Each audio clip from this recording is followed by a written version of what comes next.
ဘယ်လှုပ်ခဲ့လှုပ်လို့အလွယ်တကူချောချောမောမောနဲ့အောင်မြင်သွားတယ်ဆိုတာမရှိဘူးဒါအလှုပ်လှုပ်ဖူးတဲ့ပုဂ္ဂိုလ်တိုင်းသိတယ်နော်ဘယ်ကိစ္စပဲလှုပ်လှုပ်အဖူးအထစ်အခက်အခဲဆိုတာကြော်ရတာကြီးပဲအကုန်အဲ့ဒီလိုအခက်အခဲတွေကြော်ဖို့ရအတွက်ဘာလို့တော့ဆိုစိတ်ထက်ကြံ့ခိုင်ဖို့မြတ်စွာဘုရားအမတ္တမထောင်းစီအောင်ဟောထားတာတခုအောင်မြင်ကြီးပွားခြင်းရင်ဆန္ဒရှိရရှိတဲ့အတိုင်းကြိုးစားရမယ်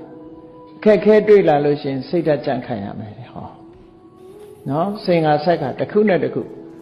အမှတ်တမဲ့ဟောတာတော့မဟုတ်ဘူးနောက်ဆုံးကြတော့ဘာဟောတော့ဝိမန္တဆိုတာ